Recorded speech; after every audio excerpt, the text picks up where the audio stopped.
बच्चों अब vapour pressure से रिलेटेड एक और कंसेप्ट है that is called as boiling point. Boiling point vapour pressure के ऊपर डिपेंडेंट रहता है। जी हाँ, लेट्स सी, आई होप आप लोगों ने लिख लिया यहाँ तक। Let's move further.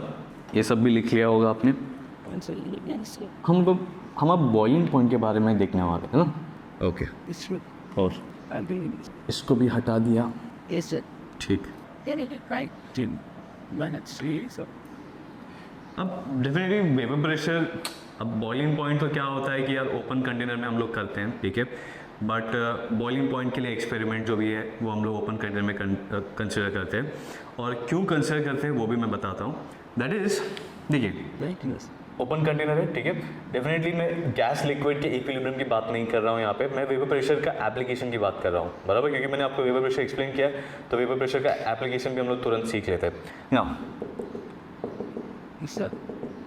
डेफिनेटली ये एक ओपन कंटेनर है, बराबर, क्या है, एक ओपन कंटेनर है, ठीक है। भले ही बच्चों यहाँ पे ये पूरा ओपन कंटेनर है, यहाँ पे वेपर तो बनने वाला है ना, क्या यहाँ पे वेपर तो बनने वाला है, डेफिनेटली वेपर बन के उड़ जाएगा, नो डाउट वेपर बन के उड़ जाएगा। बट देन यहाँ पे एक और चीज़ है, ये जो वेपर है ना बच्चों वो किसके कनेक्शन में है, दैट इज सराउंडिंग। किसके टच में है, सराउंडिंग के टच में है ना, बराबर, सराउंडिंग के टच में है, ठीक है। तो अब बच्चों जैसे जैसे मैं इसको हीट करने वाला हूँ, क्या करने वाला हूँ, जैसे जैसे मैं इसको हीट करने वाला हूँ, बराबर, मान लीजिए इसको मैं हीट कर रहा हूँ ऐसा, ओके, तो वैसे वैसे क्या होने वाला है, अमाउंट ऑफ वेपर बढ़ना चालू हो जाएगा। क्या हो जाएगा, अमाउंट ऑफ वेपर बढ़ना चालू हो जाएगा। और जैसे जैसे अमाउंट ऑफ वेपर बढ़ना चालू हो जाएगा तो क्या हो जाएगा, अमाउंट ऑफ वेपर बढ़ना चालू हो जाएगा तो क्या हो जाएगा, फिलहाल के लिए अगर मान लीजिए एक ओपन क्लोज कंटेनर है तो क्या हो जाएगा, जैसे जैसे मैं इसको हीट कर रहा हूँ तो वैसे वैसे गैसेस जो है इवेपोरेट होना चालू हो जाएंगे एंड डेफिनेटली यहाँ पे बहुत सारे वेपर्स क्रिएट होना चालू हो जाएंगे, बराबर। तो अब क्या होने वाला है कि अंदर का वेपर प्रेशर क्या होने वाला है, वेपर प्रेशर बढ़ने वाला है।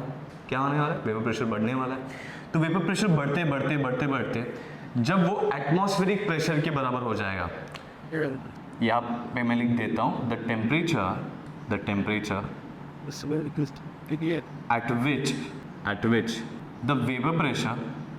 at which the vapor pressure of the liquid, the temperature at which the vapor pressure of the liquid becomes equal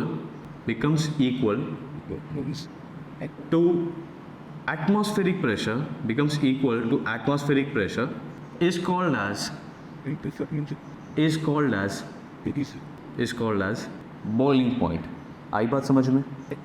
यहाँ पे क्या हो रहा है बच्चों, vapour pressure definitely vapour increase हो रहा है तो वेपर प्रेशर भी इंक्रीज होने वाला है, क्योंकि मैं हीट प्रोवाइड कर रहा हूँ, बराबर। और ये वेपर प्रेशर इंक्रीज होते होते कब तक इंक्रीज होगा, जब तक एटमॉस्फेरिक प्रेशर टच नहीं होता है। जैसे एटमॉस्फेरिक प्रेशर टच हो गया क्या हो जाता है, बॉइलिंग पॉइंट टच हो गया है। समझ में आया?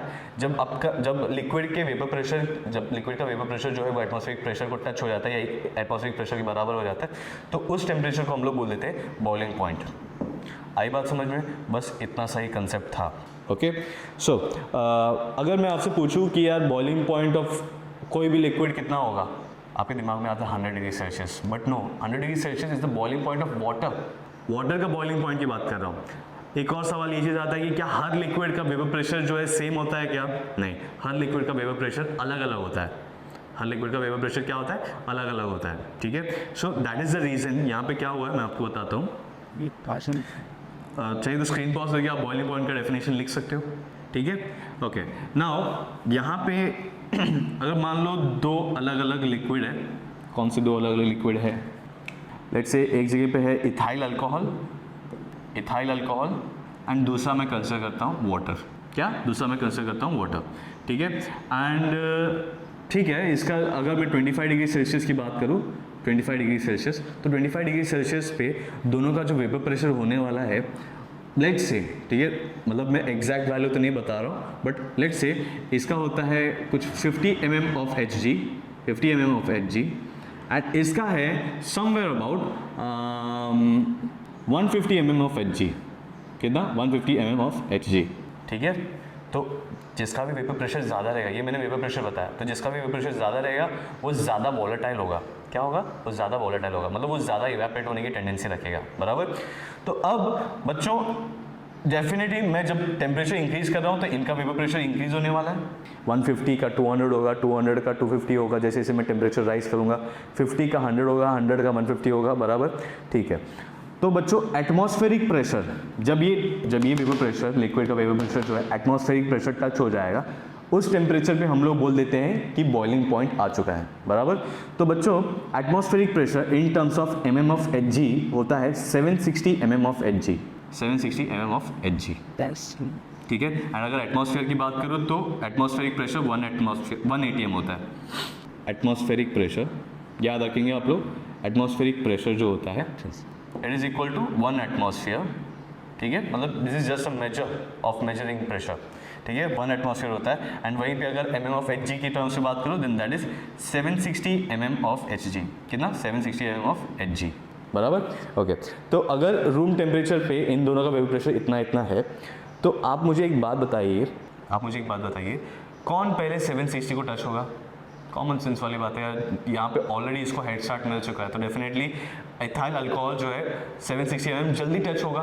एंड वाटर को 760 mm टच होने के लिए टाइम लगेगा, मतलब थोड़ा ज़्यादा अमाउंट ऑफ हीट लगेगा, मतलब ज़्यादा टेम्परेचर लगेगा, इसलिए इथाइल अल्कोहल जो है 78 डिग्री सेल्सियस पे ही ये वाला पॉइंट टच कर लेता है। एंड वाटर जो है वो 100 डिग्री सेल्सियस पे ये वाला पॉइंट टच करता है, दैट इज 100 डिग्री सेल्सियस पे वाटर का वेपर प्रेशर हो जाता है इतना, and 100 degree that is 78 degree Celsius पे इथाइल अल्कोहल का वेपर प्रेशर हो जाता है इतना। इसका मतलब क्या हुआ? Boiling point of ethyl alcohol is 78 degree Celsius and boiling point of water is 100 degree Celsius. आई बात समझ में बच्चों? किस तरीके से हम लोग वेपर प्रेशर को यूज़ करके जो है हम लोग बॉइलिंग पॉइंट वगैरह हम लोग समझने की कोशिश करते हैं, ठीक है। चाहिए तो स्क्रीन पॉज कर लीजिए एंड इसको आप लिख सकते हो। ओके स्टूडेंट्स, अब बहुत हो गया अपना गैस और liquid equilibrium, let's move on to solid liquid equilibrium. So any gases? जैसे हम लोग ने यहाँ पे गैस लिक्विड इक्विलिब्रियम से हमने बॉइलिंग पॉइंट के बारे में देखा, बराबर। सो any guesses solid liquid equilibrium में क्या होगा? डेफिनेटली अगर आपने गेस कर लिया है तो बहुत अच्छी बात है, बट अगर आपने गेस नहीं किया है so let me tell you the best example for solid liquid equilibrium is water and ice. Let me explain that. Okay, now water is a very touchy thing, ठीक है। वाटर जो है animals behaviour show करता है, ठीक। So let's see क्या होता है एग्जैक्टली। सबसे पहले हम लोग ये हेडिंग लिख देते हैं, solid liquid equilibrium, solid liquid equilibrium, ठीक। तो एग्जैक्टली क्या होता है? एग्जैक्टली ये होता है कि जैसे मान लो वाटर का ये एग्जांपल ले ही रहा हूँ, तो डेफिनेटली ये कुछ ऐसा इक्वेशन होने वाला है, आइस वाटर लिक्विड, ठीक है, आइस एंड लिक्विड, बराबर, ठीक है। अब एग्जैक्टली क्या हो रहा है, let's C, let's consider water, ठीक है, क्या है? वाटर है, ओके, वाटर है एंड वाटर है 25 डिग्री सेल्सियस पे, कितना? 25 डिग्री सेल्सियस पे, वाटर 25 डिग्री सेल्सियस पे है। एंड अब मैं क्या करता हूँ ना बच्चों, अब मैं क्या करता हूँ कि ये वाटर का टेम्परेचर मैं कम करना चालू करता हूँ। कैसे? तो कोई तो प्रोसेस करके मैं कम करना चालू कर देता हूँ। मान लो इसको मैंने फ्रिज पे रखा है, ठीक है, और फ्रिज का भी जो है मैं टेम्परेचर कम करना चालू कर देता हूँ। तो अब क्या होता है कि अपना ये जो पानी है, बराबर, जो वाटर है, उसका डेफिनेटली टेम्परेचर कम होने चालू हो जाएगा, बराबर। सो याद रखिए टिल 4 डिग्री सेल्सियस, कितना? टिल 4 डिग्री सेल्सियस इस वाटर का टेम्परेचर जो है, डेफिनेटली वाटर का टेम्परेचर 25 से 4 डिग्री सेल्सियस तक तो आएगा, लेकिन जैसे जैसे टेम्परेचर गिरेगा ना 4 डिग्री सेल्सियस तक, इसको मैं यहाँ पे नहीं यहाँ पे बनाता हूँ, सॉरी 4 डिग्री सेल्सियस तक मान लो टेम्परेचर में गिरा रहा हूँ, तो जब भी 25 से 4 डिग्री सेल्सियस तक आएगा ना अपना वाटर का टेम्परेचर, तब अपने वाटर का जो डेंसिटी होता है, जो भी डेंसिटी ऑफ वाटर रहेगा वो इंक्रीज होता है, मतलब वाटर थोड़ा भारी होना चालू हो जाता है। कब तक? 4 डिग्री सेल्सियस तक, ठीक है। सो अब क्या होने वाला है, वाटर जैसे जैसे भारी हो रहा है तो वैसे वैसे क्या हो जाएगा, लेट्स टेक अ लुक। मान लीजिए बाहर का टेम्परेचर जो है फिलहाल 25 डिग्री सेल्सियस है अंदर, और बाहर का टेम्परेचर जो है इट इज़ 20 डिग्री सेल्सियस, कितना? 20 डिग्री सेल्सियस। तो अब डेफिनेटली सरफेस पे जो लिक्विड होने वाला है, सरफेस पे जो अपना वाटर होने वाला है, उसका टेम्परेचर फटाक से 20 डिग्री सेल्सियस हो जाएगा, कितना? फटाक से इसका 20 डिग्री सेल्सियस हो जाएगा, बराबर। तो अब ये वाला पानी और ये वाला पानी दोनों का भी टेम्परेचर अलग है, इसका 25 डिग्री सेल्सियस है और इसका 20 डिग्री सेल्सियस है। तो बच्चों अगर टेम्परेचर जैसे जैसे हम लोग डिक्रीज कर रहे हैं वैसे वैसे डेंसिटी इंक्रीज हो रहा है, तो किसका डेंसिटी ज़्यादा है, इस 20 डिग्री सेल्सियस वाटर का या 25 डिग्री सेल्सियस वाटर का? डेफिनेटली 20 डिग्री सेल्सियस वाटर का। तो ये क्या होने वाला है, क्योंकि ये भारी है इस पानी से, ये पूरा नीचे चले जाके इधर नीचे बैठ जाएगा इस तरीके से, और ये अपना नॉर्मल 25 डिग्री सेल्सियस पूरा ऊपर आ जाएगा। तो अपना जब 25 डिग्री सेल्सियस ऊपर आ जाएगा तो कुछ ऐसा दिखेगा फिर, बराबर। अब दोबारा 20 डिग्री सेल्सियस दिख रहा है आपको टेम्परेचर, तो दोबारा ये सरफेस का लिक्विड जो है 20 डिग्री सेल्सियस हो जाएगा, वो भारी हो जाएगा, नीचे डिपॉजिट होगा। तो वैसे वैसे करते करते करते करते पूरा अपना पानी जो है वो 20 डिग्री सेल्सियस पे आ जाएगा, बराबर। इनफैक्ट ये वाला फिनोमेनन बहुत ज़्यादा यूजफुल है। क्यों यूजफुल है, लेट्स सी। मान लीजिए एक लेक है, ठीक है, मैं लेक का आपको एक साइड व्यू दिखा रहा हूँ। ये पूरा लैंड है और अपने लेक में जो है इतना पानी है, ठीक, इतना पानी है। और फिलहाल जो है अपना सराउंडिंग का टेम्परेचर, एटमॉस्फेयर का temperature it is 25 degree Celsius, ठीक है। सराउंडिंग का temperature is 25 degree Celsius and definitely पानी भी जो है 25 डिग्री सेल्सियस पे ही होगा, ठीक है। अब मान लीजिए 1 डिग्री सेल्सियस कम हो गया सराउंडिंग का, ठंडी का मौसम है तो टेम्परेचर भी कम हो रहा है, तो मान लीजिए 24 डिग्री सेल्सियस हो गया। पानी तो अपना 25 डिग्री सेल्सियस पे था, बराबर। तो डेफिनेटली पानी का भी टेम्परेचर कम होगा, लेकिन कैसे प्रोसेस में कम होगा देखते हैं। अचानक से पूरा 25 का 24 नहीं हो जाएगा, अचानक से नहीं। It's a slow process, but have a look क्यों स्लो प्रोसेस बोल रहा हूँ। बताइए कौन सा वाला पानी का कौन सा सरफेस जो है एटमॉस्फेयर के डायरेक्ट कॉन्टैक्ट में है, सरफेस, बराबर। तो यहाँ पे क्या हो जाएगा, ये जो सरफेस पे जो जितने भी वाटर रहेंगे, सरफेस पे जितने भी वाटर के मॉलिक्यूल्स रहेंगे, वो ये वाला टेम्परेचर ले लेंगे, दैट इज 24 डिग्री सेल्सियस पे हो जाएंगे। सरफेस पे जो भी अपना लिक्विड का लेयर रहेगा, बराबर। तो इसका मतलब ये तो भारी हो गया 25 डिग्री सेल्सियस पानी से, है ना। तो ये क्या हो जाएगा, ये नीचे आके डिपॉजिट हो जाएगा। क्या हो जाएगा, ये पूरा नीचे आके डिपॉजिट हो जाएगा कुछ यहाँ पे, ठीक है। और 25 डिग्री सेल्सियस वाला जो नीचे था वो हल्का हो गया 24 से, तो वो ऊपर आ जाएगा और अपना 24 वाला नीचे ऐसा डिपॉजिट हो जाएगा, है ना। सरफेस वाला पानी नीचे आके डिपॉजिट हो गया, बराबर। अब दोबारा क्या है, 24 डिग्री सेल्सियस, दोबारा भी 25 डिग्री सेल्सियस वाला पूरा पानी है। सरफेस पे जितने भी लिक्विड का लेयर्स रहेगा वो 24 डिग्री सेल्सियस टेम्परेचर अटेन करेगा एंड वो भी दोबारा नीचे गिरते जाएगा, है ना, क्योंकि ये भारी है 25 डिग्री सेल्सियस पानी से, तो ये भी नीचे आ जाएगा एंड डिपॉजिट हो जाएगा ऐसा। ये भी यहाँ पर डिपॉजिट हो गया, बराबर। तो ऐसे लेयर बाय लेयर टेम्परेचर जो है पानी का कम होते होते 24 डिग्री सेल्सियस हो जाएगा, बराबर। तो डेफिनेटली ऐसा एक स्लो प्रोसेस होता है, तब जाके पूरे लेक का पानी जो है 24 डिग्री सेल्सियस पे आ जाता है, बराबर। आपको समझ में आया यहाँ तक, ठीक है। तो इस तरीके से 25 डिग्री सेल्सियस का 24 डिग्री सेल्सियस टेम्परेचर होता है, ठीक, okay. Now when we come at let's say 4 degree Celsius, ठीक है। मान लीजिए फिलहाल जो है अपना दोनों जगह पे जो है 4 डिग्री सेल्सियस का टेम्परेचर है, ठीक है, पानी का भी और अपने एटमॉस्फेयर का भी, ठीक।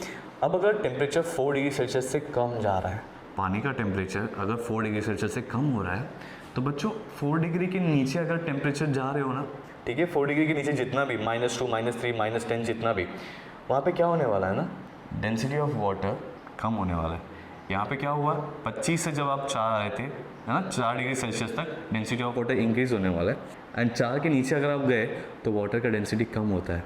तो यहाँ पे क्या हो रहा है बच्चों, देखिए सरफेस मान लीजिए ना, ये 4 का अभी 3 हो गया, तो सरफेस पे जो भी अपने वाटर रहेगा, उसका टेम्परेचर 3 डिग्री सेल्सियस हो जाएगा। लेकिन अब मुझे बताइए बच्चों, कौन सा पानी हल्का है, ये 3 डिग्री सेल्सियस वाला पानी हल्का है ना, तो क्या ये नीचे डूबने वाला है क्या, नहीं, ये भारी है और ये हल्का है, तो ये तो ऊपर रहेगा, बराबर। तो ये नीचे नहीं जाएगा, इसका फटक से 3 डिग्री सेल्सियस हो जाएगा, ये 4 का 3 नहीं होने वाला, ठीक है। अब टेम्परेचर जो है 2 डिग्री सेल्सियस हो गया, तो ये भी 2 डिग्री सेल्सियस हो गया, ये 1 हो गया, तो अब ये भी 1 हो गया, क्योंकि इसका डेंसिटी कम है ना, इसका डेंसिटी डेफिनेटली कम है as compare to 4 degree Celsius water, है ना। एंड देन जैसे ही 0 डिग्री सेल्सियस टच होता है, क्या 0 डिग्री सेल्सियस जैसे ही टच हो जाता है, अपना ये वाला लिक्विड है ना, सरफेस पे जो लेयर वाला लिक्विड है, वो क्या हो जाता है, वो बर्फ़ में कन्वर्ट होना चालू हो जाता है। क्या होता है, बर्फ़ में कन्वर्ट होना चालू हो जाता है, ठीक है। So this thing is called as anomalous behaviour of water. And अब आप सोचे हुए शिट यार, अंदर सब 0 डिग्री सेल्सियस क्यों नहीं हुआ, होना चाहिए था, पूरा बर्फ़ होता तो मज़ा आता, है ना। लेकिन मज़े में यार बहुत सारी जान चली जाती। जाम इंसान होते हैं क्या पानी के अंदर? नहीं। क्या होते हैं? एक्वाटिक लाइफ होता है ना, फिश होता है, क्रैब्स होते हैं, बहुत सारे लिविंग थिंग्स होते हैं पानी के अंदर, बराबर। तो वो 4 डिग्री सेल्सियस तक झेल लेते हैं। लेकिन यार अगर पूरा सॉलिड स्टेट में हो गया, पूरा बर्फ़ बन गया, पूरा बर्फ़ जम गया, तो वो लोग तो मर जाएंगे ना। तो देखो नेचर ने इस तरीके से अपना क्रिएशन किया है कि जैसे ही पानी का टेम्परेचर जो है 4 के नीचे चले गया, उसका डेंसिटी कम होना चालू हो जाता है। एंड दैट इज़ वाई ये ऊपर वाला लेयर जो है पूरा सॉलिड होता है, आइस हो जाता है, बराबर। आइस का पूरा लेयर होता है, थिक लेयर, और नीचे पूरा पानी एज इट इज़ रहता है, ताकि अंदर के जितने भी जीव जंतु रहे वो सब जिंदा रहे। ठीक है, this was anomalous behaviour of water. Coming back to a solid liquid equilibrium. क्या है solid liquid equilibrium? Let's see. I hope students आप लोगों को यहाँ तक सारी चीज़ें समझ में आ गई। स्क्रीन पॉज करके चाहिए तो आप लिख सकते हो जो कुछ भी मैंने लिखा हुआ है। ओके, नाउ ये तो मैं आपको anomalous behaviour of water explain कर रहा था। नाउ कंसिडरिंग वाटर, ठीक है, मान लीजिए एक कंटेनर है और उसमें वाटर मैंने लिक्विड फॉर्म में रखा हुआ है, कितना 4 डिग्री सेल्सियस पे, कितना 4 डिग्री सेल्सियस पे, ठीक है। और इसका मैं टेम्परेचर कम करते करते करते करते करते करते मैं 0 डिग्री सेल्सियस पे आता हूँ। कितना? 0 डिग्री सेल्सियस पे। बच्चों 0 डिग्री सेल्सियस पे जैसे ही पानी आता है ना, तो इसका मतलब ये नहीं है कि 0 जैसे ही टच हुआ फटाक से पूरा जो है सॉलिड में कन्वर्ट हो गया, नहीं। That is also a slow process, ठीक है। क्या हो रहा है, अब मान लो मैं इसका है ना और टेम्परेचर कम करने की कोशिश कर रहा हूँ, लेकिन 0 का -1 नहीं हो रहा है जल्दी। जिस तरीके से 1 से 0 पे आना फटाक से टेम्परेचर, जैसे 0 का -1 नहीं हो रहा है। क्यों नहीं हो रहा है? क्योंकि 0 डिग्री सेल्सियस पे क्या होता है ना, जब तक पूरा लिक्विड, जब तक जितना भी लिक्विड है इस कंटेनर, पूरा लिक्विड जो है आइस में कन्वर्ट नहीं होता है, तब तक 0 का -1, -2, -3 नहीं जाने वाला है। बात समझ में आ रही है? तो क्या हो रहा है, 0 डिग्री सेल्सियस पे मतलब अगर आप टेम्परेचर कांस्टेंट पकड़ के रखो कि 0 डिग्री सेल्सियस है, उसके नीचे भी नहीं जा रहा हूँ, उसके ऊपर भी नहीं जा रहा हूँ, ठीक है। मतलब 0 का मैं 1 भी नहीं करा रहा हूँ, 0 का मैं -1 भी नहीं करा रहा हूँ। तो अगर आप कांस्टेंट टेम्परेचर पकड़ के रखोगे ना 0 डिग्री सेल्सियस, उस टेम्परेचर पे कुछ तो अजीब होने वाला है। अजीब क्या होने वाला है कि अगर मान लो एक मॉलिक्यूल, इसका एक मॉलिक्यूल सॉलिड, मतलब एक मॉलिक्यूल लिक्विड जो है, एक मॉलिक्यूल सॉलिड में कन्वर्ट हो गया, एक मॉलिक्यूल आइस में कन्वर्ट हो गया, ठीक है। तो उसी टाइम पे एक मॉलिक्यूल सॉलिड, मतलब एक मॉलिक्यूल आइस, एक मॉलिक्यूल वाटर में कन्वर्ट हो जाएगा। समझ में आ रहा है क्या हो रहा है? इक्विलिब्रियम अटेन हो रहा है। कब? 0 डिग्री सेल्सियस पे। किसी केस में? वाटर ETS में। तो 0 डिग्री सेल्सियस को हम लोग क्या बोलते हैं बच्चों? फ्रीजिंग पॉइंट बोलते हैं ना। तो फ्रीजिंग पॉइंट पे exact temperature, exact freezing point पे ये इक्विलिब्रियम अटेन होता है। मतलब यहाँ पे एक मॉलिक्यूल वाटर, एक मॉलिक्यूल लिक्विड जो है अगर सॉलिड में कन्वर्ट हो रहा है, आइस में कन्वर्ट हो रहा है, तो वहाँ पे एक मॉलिक्यूल आइस जो है दोबारा लिक्विड में भी कन्वर्ट हो रहा है, ठीक है। सो इसलिए बोलते हैं यहाँ पे सॉलिड लिक्विड इक्विलिब्रियम। मतलब यहाँ पे सॉलिड और लिक्विड दोनों को एग्जिस्ट करते हैं। मतलब यहाँ पे हल्का हल्का सा बर्फ जमना चालू हो जाता है, लेकिन पानी भी रहता है, जब तक मैं उसका टेम्परेचर 0 से मैं -1 तक नहीं लेके जाऊंगा, -2, -3 तक नहीं लेके जाऊंगा, तब तक जो ये पूरा सॉलिड नहीं होने वाला है। एंड अगर मैं एक और चीज़ बताऊं, दैट इज इसका टेम्परेचर -1 जाएगा ही नहीं जब तक पूरा लिक्विड जो है सॉलिड में नहीं कन्वर्ट हो जाता है, बराबर। सो द पॉइंट इज, ये वाला जो अपना इक्विलिब्रियम है, that is between the liquid water and solid water, that is ice. Liquid water and ice, liquid और आइस के बीच में एक इक्विलिब्रियम क्रिएट हो रहा है फ्रीजिंग पॉइंट पे, ठीक है। So that is why this thing is called as solid liquid equilibrium, solid liquid equilibrium. Okay students, let's continue. अब देखो सॉलिड लिक्विड इक्विलिब्रियम तो अपने को समझ में आ गया है, बराबर। Now let's move on to a third physical process. कौन सा है? Solid gas equilibrium. तो इसमें क्या होता है देखते हैं। थर्ड वाला process, that is solid gas equilibrium, ठीक। अब क्या होता है ना, एक क्रिस्टल है समझिए, ठीक है, मतलब कुछ पाउडर है समझिए, एकदम सॉलिड पाउडर है ऐसा क्रिस्टल फॉर्म में, ठीक है, ऐसा कुछ है, ऐसा कुछ सॉलिड पाउडर जैसा है, ठीक है। और इसका कलर है वायलेट। क्या है? वायलेट। डेफिनेटली सॉलिड स्टेट में, ठीक है। और इसको है ना मैं एक डिश में रखता हूँ। क्या? एक डिश में रखता हूँ, ठीक है। क्या है वगैरह वो सब मैं कुछ नहीं बता रहा हूँ फिलहाल, लेकिन एक डिश में रख दे रहा हूँ और ये वायलेट कलर का है फिलहाल। अब क्या हो रहा है, जैसे ही मैं इसको रख के जो है मैं चले जाता हूँ, मैं जो है थोड़ा घूम के आ जाता हूँ, मैं आराम से एक 10-12 घंटे के बाद में मैं आके चेक करता हूँ, गायब है। थोड़ा इसके थोड़े बहुत छींटे हैं यहाँ पे, पर जो वॉयलेट कलर के थोड़े बहुत निशान है, स्टेन है, वो तो बच चुका है, लेकिन बाकी पूरा क्रिस्टल गायब हो गया। तो अब क्या करूँ मैं? फिर मैंने क्या किया, सेम क्रिस्टल जो है मैंने दोबारा रखा, ठीक है, मैंने सेम पूरा इसको क्लीन किया एंड दोबारा मैंने सेम क्रिस्टल्स वगैरह रख दिए, ठीक है, क्योंकि अभी मेरे को लग रहा है कि किसी ने तो चोरी कर लिया रहेगा, क्या पता किसी ने डाका डाल दिया रहेगा और ये पाउडर जो है वो लेके चले गए रहेंगे, बराबर। तो अब यहाँ पे मैं क्या करता हूँ, मैं यहाँ पे दोबारा पाउडर डाल देता हूँ, ठीक है, एंड मैं ऊपर जो है एक ऐसा ढक्कन जैसा कुछ लगा देता हूँ, ओके, एंड इस पर ना मैं ऐसा ताला मार के चले जाता हूँ, मान लो, ठीक है, मैं इस पर ना ऐसा एक ताला मार के चले जाता हूँ एंड डेफिनेटली ये ताला जो है, इसकी चाबी तो मेरे पास है, ठीक है, तो ताला मार के जो है मैं चले जाता हूँ और मैं निकल जाता हूँ एंड देन मैं दोबारा 10-12 घंटे के बाद में आ रहा हूँ एंड देन मैं जब मैं ऑब्जर्व करता हूँ तो क्या हुआ होता है ना, यहाँ पे से थोड़े बहुत गायब हो गए क्रिस्टल्स, लेकिन द डिफरेंस इज इस बार पूरे ग्लास के अंदर है ना सब भाप जैसा जमा हुआ होता है, मतलब पूरे इसके सरफेस से पूरा ग्लास का सरफेस जो है वो धुंधला सा वॉयलेट कलर बन जाता है। इसको बोलता हूँ पेल वॉयलेट, पेल मतलब एकदम लाइट वॉयलेट, ठीक है, तो एकदम लाइट वॉयलेट जैसा जो है पूरे ग्लास के सरफेस पे ऐसा लगा हुआ रहता है। तो अब इसका मतलब क्या हुआ, यही क्रिस्टल इवेपोरेट हो रहे हैं, यही क्रिस्टल जो है गैस में कन्वर्ट हो जा रहे हैं, तो इसको क्या बोलते हैं, दिस इज सब्लिमेशन। क्या हुआ, सब्लिमेशन। अब जब मैं ताला खोल के वगैरह चेक किया तो मुझे क्या पता चला, क्या थोड़े बहुत क्रिस्टल तो बचे हुए हैं अभी भी, लेकिन क्या हुआ, जो बचे कुचे जो भी क्रिस्टल थे वो सब क्या हो गए, वो सब गैस में कन्वर्ट हो गए पूरे, जो भी गायब है सॉलिड क्रिस्टल्स वो सब जो है गैस में कन्वर्ट हो गए, जो भी बचे कुछ है वो ठीक है उतने बचे हुए हैं।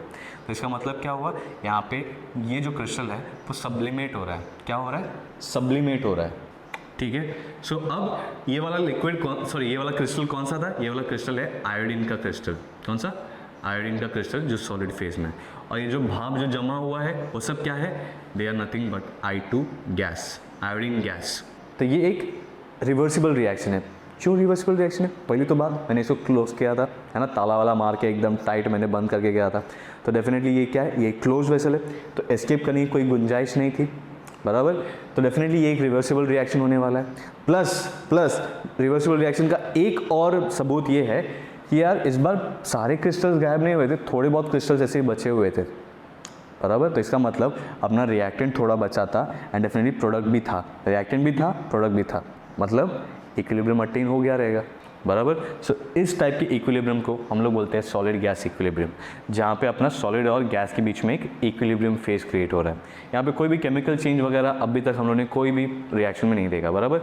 ना ही पानी जो है चाय बन रहा था, बराबर, और पहले वाले केस में ना ही पानी जो है क्या बोलते हैं सेंट बन रहा था, पानी तो पानी का ही भाप बनाएगा, बराबर। सो यहाँ पे ये जितनी भी प्रोसेस हमने देखे दे वर ऑल फिजिकल प्रोसेस, वहाँ पे कोई भी केमिकल चेंज नहीं हो रहा था, बराबर। So that's it, so this is called as solid gas equilibrium. अब वहीं पे मान लीजिए एक और एग्जांपल मैं कंसिडर करता हूँ, एक और एग्जांपल हो सकता है कैम्फर, ठीक है। भले ही कैम्फर जो ऐसे कलरफुल गैस पे ऐसा कुछ रिलीज नहीं करता है, लेकिन कैम्फर के केस में भी ऐसा ही इक्विलिब्रियम होता है कि कैम्फर भी जो है, अगर मान लो कि कैम्फर आप खुले में रख देते हो तो गायब हो जाता है, खुले में मतलब आपने रख दिया एंड आपने कुछ दिनों के बाद में आपने चेक किया तो कैम्फर की गोली पूरी गायब हो गई।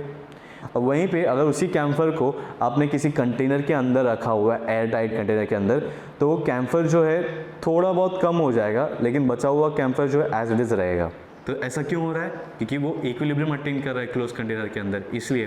तो इसलिए यहाँ पे क्या हो जाता है, कैम्फर सॉलिड और कैम्फर गैस के बीच में एक इक्विलिब्रियम अटेन हो रहा है, ओके। एंड इस प्रोसेस को, किस प्रोसेस को, यहाँ पे मैं लिख देता हूँ, सॉलिड टू गैस। अगर सॉलिड टू गैस कोई प्रोसेस जा रहा है तो उसको हम लोग बोलते हैं डायरेक्टली गैस में कन्वर्ट हो रहा है, बराबर। तो डायरेक्टली गैस अगर जा रहा है तो उस प्रोसेस को हम लोग बोलते हैं सब्लिमेशन। क्या बोलते हैं, सब्लिमेशन बोलते हैं। एंड वहीं पे अगर हम लोग गैस से लिक्विड में जा रहे हैं, सॉरी गैस से सॉलिड में जा रहे हैं, तो उसको हम लोग बोलते हैं डी सब्लिमेशन। क्या बोलेंगे, डी सब्लिमेशन, ठीक है। अब स्टूडेंट्स आप लोग यहाँ तक समझ में आ गया, हमने तीनों प्रोसेस को कवर किए, तीनों फिजिकल प्रोसेस को कवर किया, तीनों प्रोसेस के इक्विलिब्रियम को हमने कवर किया, that was gas liquid equilibrium, then solid liquid equilibrium and then solid gas equilibrium, ठीक है। तो अब स्टूडेंट्स आप लोग यहाँ तक सारी चीज़ें समझ में आ गई। आगे बढ़ते हैं हमारे नेक्स्ट चीज़ के ऊपर। देखिए अपना फिजिकल प्रोसेस का इक्विलिब्रियम तो ख़त्म हो चुका है, हमने सारी चीज़ें एकदम डिटेल में स्टडी कर लिया है। अब हम बढ़ते हैं इक्विलिब्रियम इन केमिकल प्रोसेस, इक्विलिब्रियम इन केमिकल प्रोसेस, मतलब हम लोग केमिकल रिएक्शंस के बारे में स्टडी करने वाले। हम लोग इस इक्विलिब्रियम एंड केमिकल प्रोसेस को सिर्फ 2 रिएक्शन में हम लोग समझ जाएंगे, ठीक है। It's very simple. Physical process जैसे मतलब अपने को मल्टीपल चीज़ें नहीं स्टडी करना है, अपने को सिर्फ 2 चीज़ें स्टडी करना है, ठीक है। Which will be very much simple. देखते हैं equilibrium for chemical process, for chemical process, ठीक। सो अब मान लीजिए, ठीक है, मान लीजिए एक कंटेनर है, ठीक है, और इसके अंदर क्या भरा है वगैरह मैं आपको कुछ नहीं बता रहा हूँ।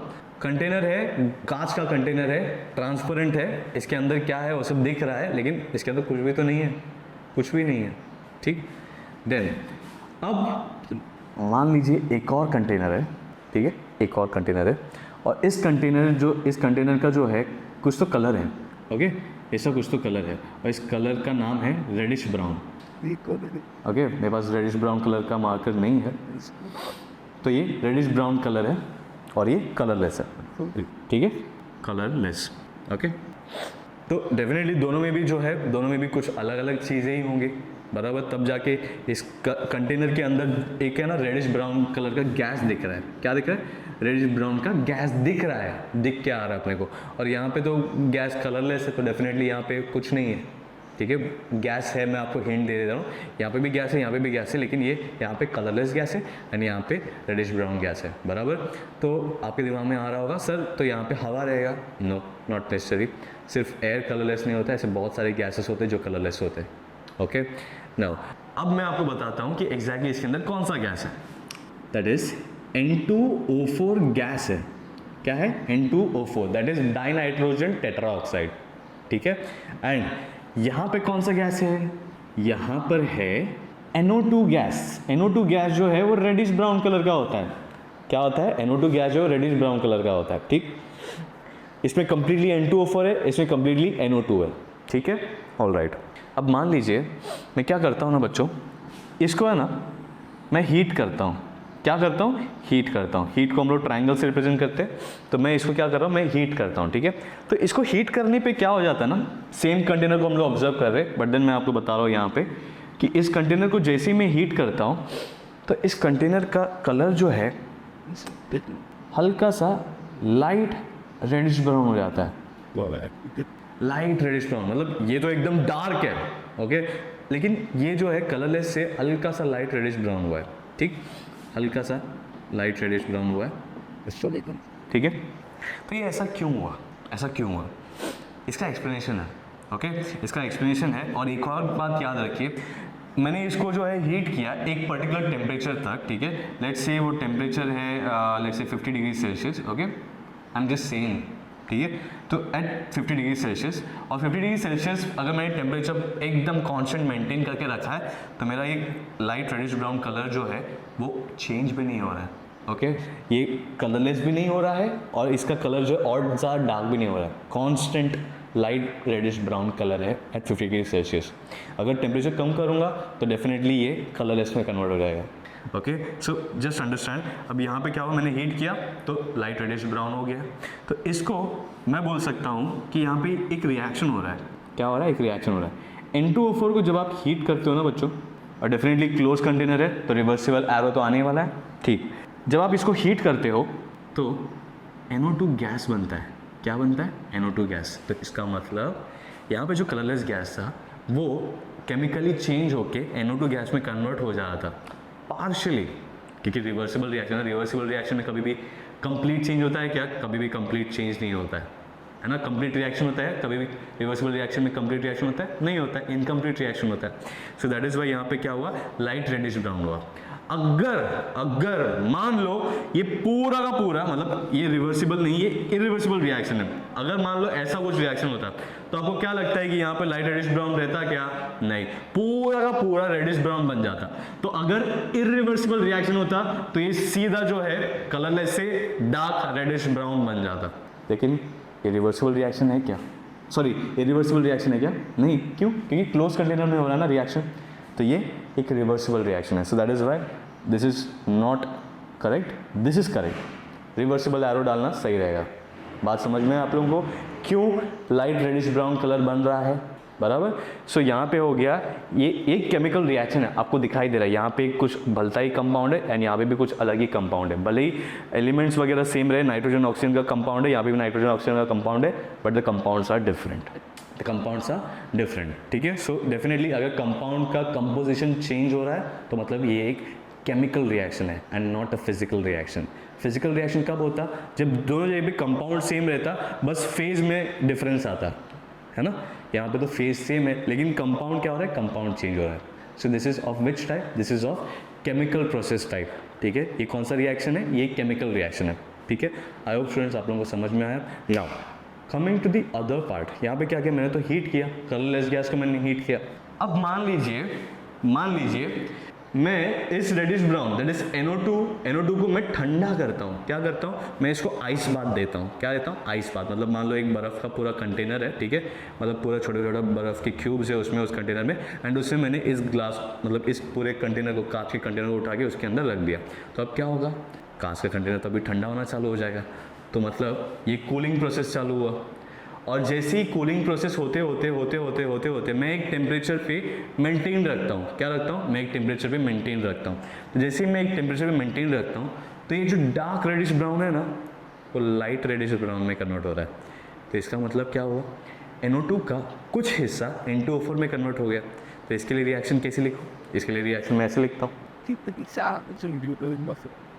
आई बात समझ में? NO2 का कुछ पार्ट N2O4 में कन्वर्ट हो गया, इसलिए डार्क रेडिश ब्राउन का लाइट रेडिश ब्राउन में कन्वर्ट हो गया। तो आपने देखा मैंने इक्विलिब्रियम पे जो है दोनों तरफ से अप्रोच किया। मैंने यहाँ पे लेफ्ट साइड से अप्रोच किया एंड वहाँ पे राइट साइड से अप्रोच किया। मतलब इसी रिएक्शन को अगर मैं राइट साइड से अप्रोच करूँगा तो ऐसे लिखूँगा ना, है ना, और लेफ्ट साइड से अप्रोच करूँगा तो ऐसे लिखने वाला हूँ, बराबर। तो यहाँ पर मैंने ये दोनों चीज़ मैंने आपको एक्सप्लेन कर दिया, right. Now if we take just another example, एक और एग्जाम्पल है, ठीक है, चाहिए तो आप स्क्रीन पॉज करके ये रिएक्शन वगैरह सब लिख सकते हो आप लोग, ठीक है। Now moving further, let's consider yet another reaction. Let's say इस बार रेडिश ब्राउन नहीं है कलर, ठीक है, क्या है? रेडिश ब्राउन नहीं है कलर, इस बार डीप वायलेट है। क्या? इसके अंदर इस बार डीप वायलेट गैस है एंड यहाँ पे this is colourless, this is still colourless, okay. And सब कंटेनर सेम है, कांच का कंटेनर है सब जगह पे, और बस कलर में डिफरेंस है। क्या? कलर में डिफरेंस है। यहाँ पे डीप वायलेट कलर का गैस है, यहाँ पे कलरलेस गैस है, ठीक है, ओके। अब क्या हो रहा है?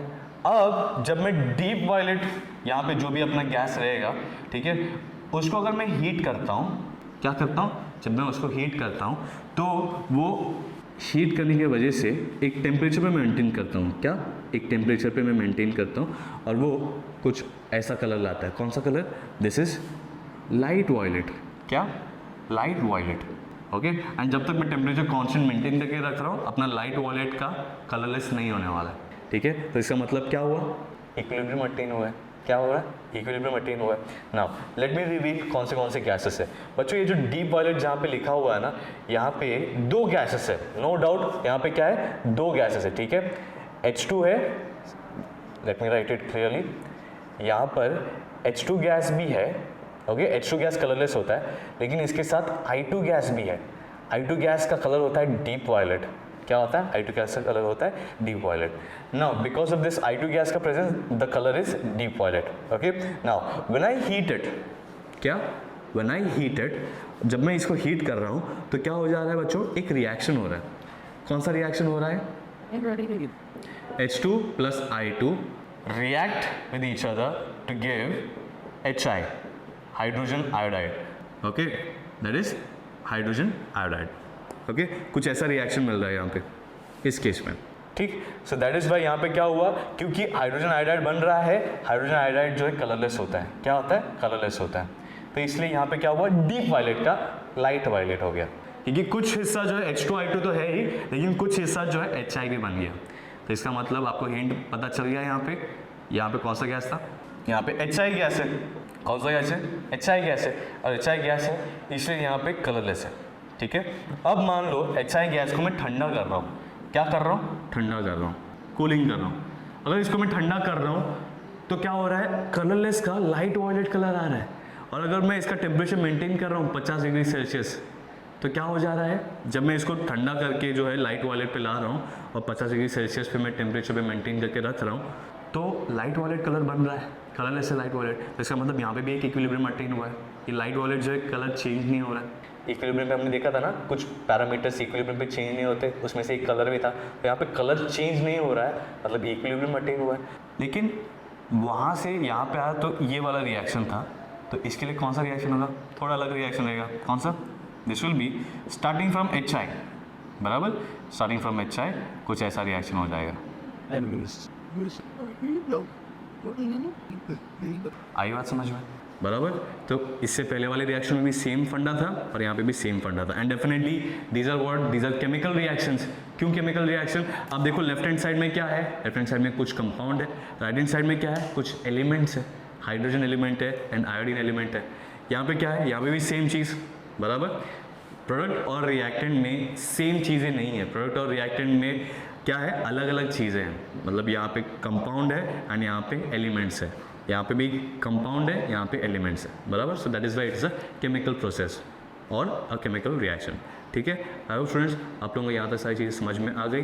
We covered both the processes, that is chemical process as well as physical process, right. So we are very much clear about what are the equilibrium existing in chemical reaction as well as physical reaction.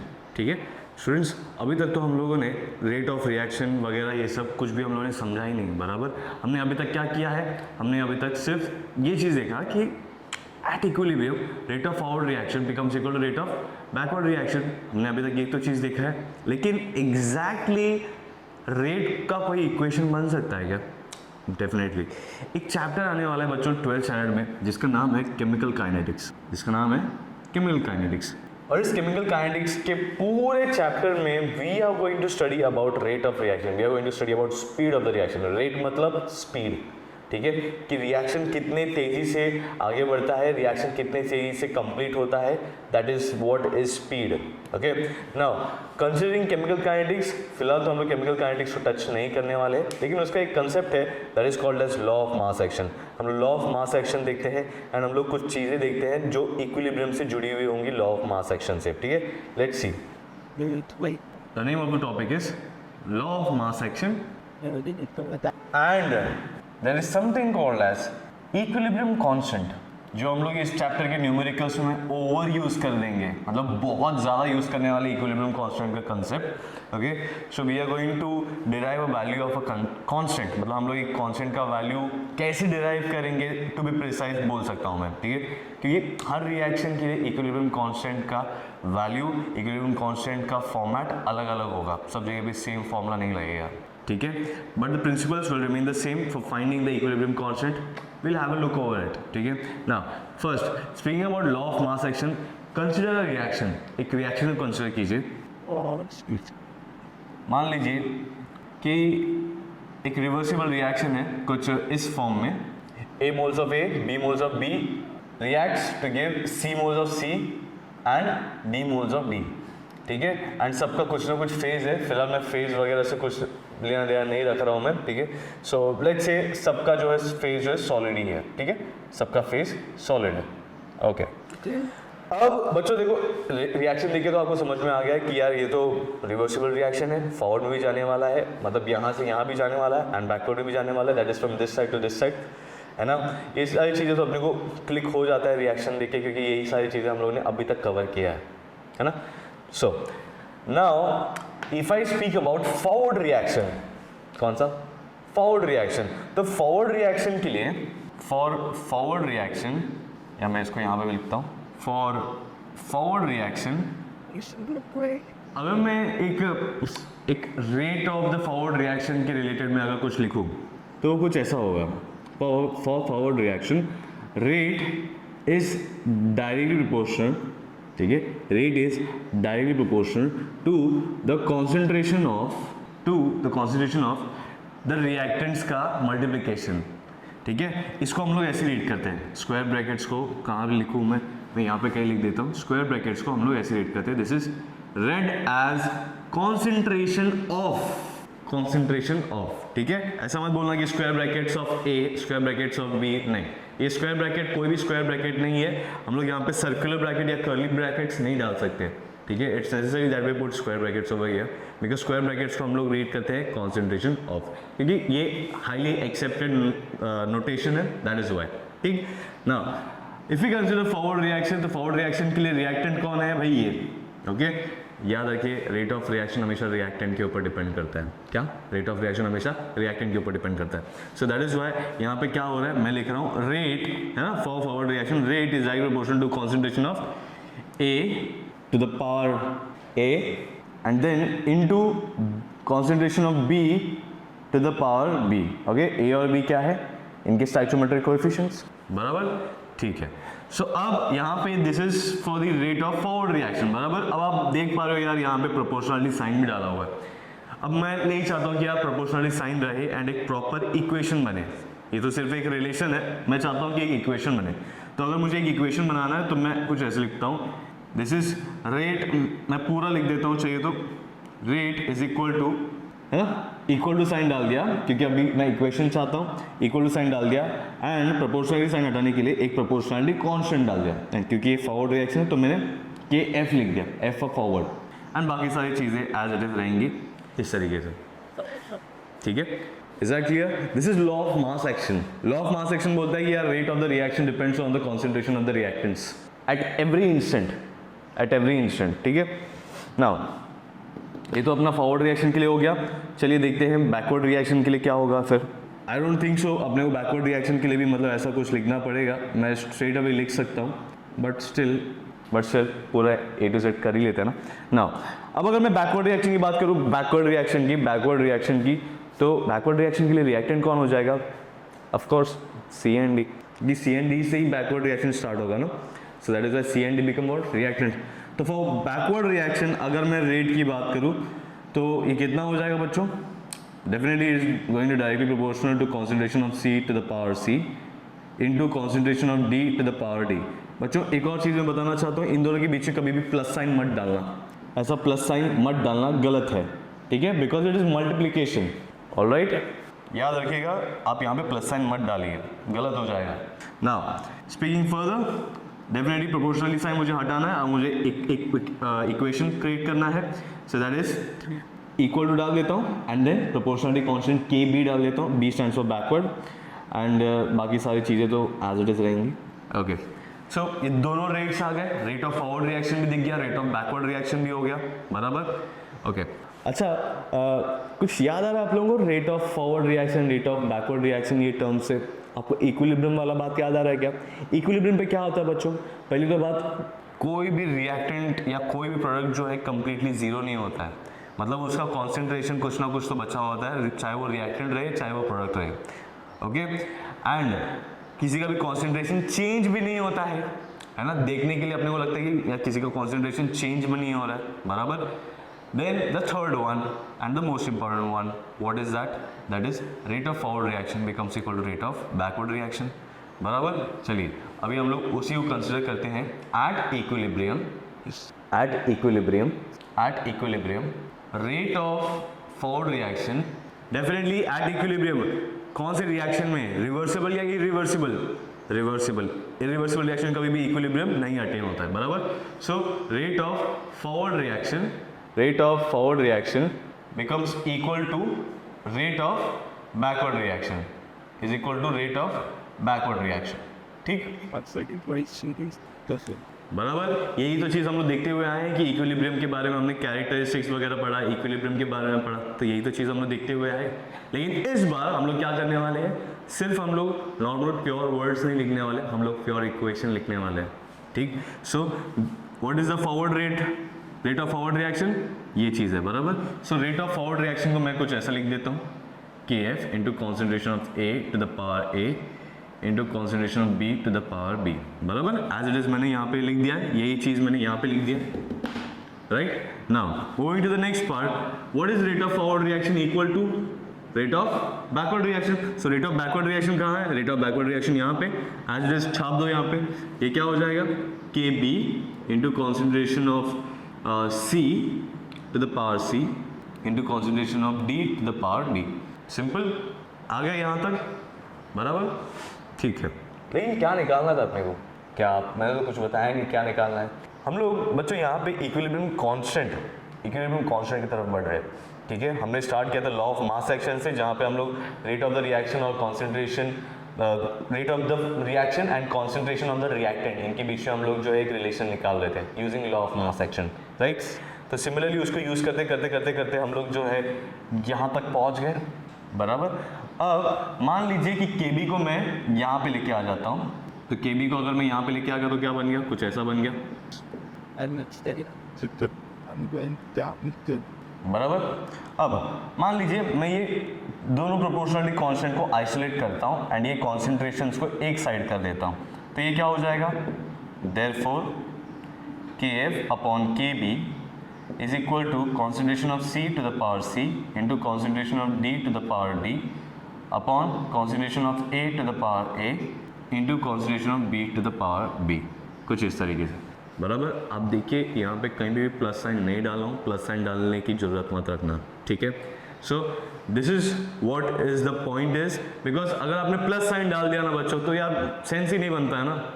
मैं आपको बता रहा हूँ यहाँ पे यार multiplication sign है, तो अगर आप ध्यान से देखो तो डेफिनेटली यहाँ पे मल्टीप्लिकेशन साइन है, मतलब इनफैक्ट कुछ भी नहीं है, बट अगर कुछ नहीं दिया तो दो ब्रैकेट्स का मल्टीप्लिकेशन ही होता है, ऐसे बाजू बाजू में लिखते हैं तो, बराबर। जब तक मैं वहाँ पे कोई साइन नहीं डालता हूँ, मैंने यहाँ पे प्लस साइन नहीं डाला है, तो आप खुद के मन से क्यों प्लस साइन डालोगे, ठीक। तो आई होप स्टूडेंट्स आप लोगों को यहाँ तक चीज़ें समझ में आई है। नाउ मूविंग फर्दर, देखिए यहाँ पे दो कॉन्स्टेंट्स है, दो कॉन्स्टेंट को याद रखने से अच्छा एक ही कॉन्स्टेंट याद रखते हैं ना, इसको हम लोग बोल देते हैं KC, this is equilibrium constant. क्या बोलते हैं, इक्विलिब्रियम कांस्टेंट। और KC का वैल्यू क्या हो जाएगा, एज इट इज, ये पूरे इसको यहाँ पे छाप दो, फिर यहाँ पे ऐसा concentration of C to the power C into concentration of D to the power D upon concentration of A to the power A into A to the power A and into concentration of B to the power B। इस तरीके से बच्चों हम लोग ने equilibrium constant derive कर लिया, ठीक है। दैट इज KC का वैल्यू, बराबर। KC is a equilibrium constant. Now मैंने आपको स्टार्टिंग में बताया था कि यार हर रिएक्शन के लिए KC का वैल्यू अलग अलग होते जाएगा, है ना। वो क्यों बोला, क्योंकि यार कहीं कहीं पे जो है शायद एक ही रिएक्टेंट हो या कहीं कहीं पे दो रिएक्टेंट हो और एक ही प्रोडक्ट हो, बराबर। तो उस हिसाब से अपने को इक्विलिब्रियम कांस्टेंट के फॉर्मेट को चेंज करना पड़ेगा, राइट। एंड सब जगह पे स्टोइचियोमेट्रिक कोएफिशिएंट भी तो सेम नहीं रहने वाला है, स्टोइचियोमेट्रिक कोएफिशिएंट कहीं कहीं पे अलग होने वाला है, कहीं पे 2 रहेगा तो कहीं पे 3 रहेगा, कहीं पे 1 रहेगा तो कहीं पे 4 रहेगा, बराबर। वो भी अपने हाथ में नहीं है, तो इसलिए यहाँ पे क्या बताया मैंने कि यार इक्विलिब्रियम कांस्टेंट का एक लिखने का फॉर्मेट है, वो मैंने आपको बता दिया using this equation, that is rate of forward reaction becomes equal to rate of backward reaction, and then हम लोग बिल्टअप करते गए एंड हम लोग ने फाइनली इक्विलिब्रियम कांस्टेंट का वैल्यू इस रिएक्शन के लिए क्या आएगा हमने निकाल के रखा, बराबर। तो स्टूडेंट्स आप चाहिए तो स्क्रीन पॉज कीजिए एंड ये पूरे डेरिवेशन को लिख लीजिए, बिकॉज ये एक इंपॉर्टेंट डेरिवेशन है।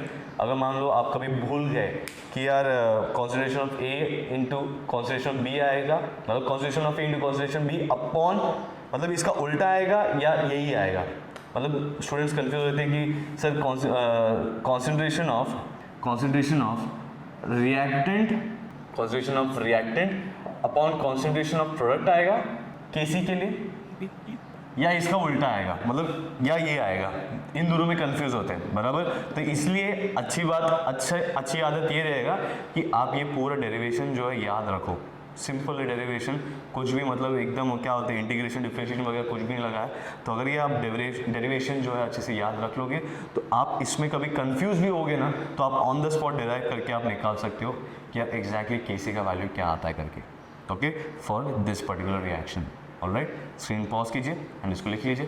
तो स्टूडेंट्स अभी तक हम लोगों ने जो कुछ भी चीज़ें देखी इस पर्टिकुलर वीडियो में, that was all related to reversible reaction, that was all related to reversible reaction in different form, मतलब reversible reaction in chemical process and reversible reaction in physical process, बराबर। हमने तीनों के भी टाइप्स देखे, कौन से तीनों के, अपने जो फिजिकल प्रोसेस के तीनों टाइप के, बराबर। That was gas liquid equilibrium, उसका भी हम लोगों ने एक एग्जाम्पल देखा, उसको हम लोगों ने बहुत अच्छे से स्टडी किया। फिर हम लोगों ने सॉलिड लिक्विड इक्विलिब्रियम देखा, सॉलिड लिक्विड इक्विलिब्रियम, है ना, तो वहाँ पे भी हम लोग ने एग्जाम्पल देखा था, है ना, वाटर और आइस का, उनके इंटर कन्वर्जन के बीच।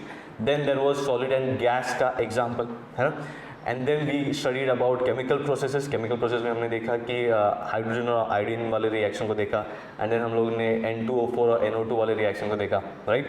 सो ये सारे रिएक्शंस को हम लोगों ने ऑब्जर्व करके देखा कि यार ये सब अगर क्लोज्ड वेसल के अंदर परफॉर्म किया गया है रिएक्शन तो डेफिनेटली इक्विलिब्रियम अटेन होगा। क्यों? क्योंकि क्लोज्ड वेसल के अंदर रिवर्सिबल रिएक्शन होता है, बराबर। So considering all these things we also went on to derive a value for equilibrium constant using law of mass action.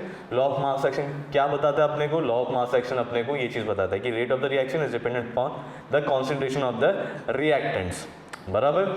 And हम लोग ने उसको यूज करते हुए उन्होंने एक रेट का इक्वेशन क्रिएट किया, है ना, रेट ऑफ मतलब forward reaction as well as backward reaction के लिए, बराबर। हमने डेफिनेटली एक रिवर्सिबल रिएक्शन अज्यूम किया है, एक रैंडम अज्यूम किया है रिएक्शन, एंड देन उसको यूज करते हुए हम लोगों ने क्या किया कि बोला है कि यार रिवर्सिबल रिएक्शन है, then over a period of time equilibrium तो अटेन करना ही है, तो ये चीज़ होने वाला है। And then eventually we found out the value of equilibrium constant, ठीक है। So that's it for this video students. I hope आप लोगों को सारी चीज़ें समझ में आ गई है। See you until next time, take care.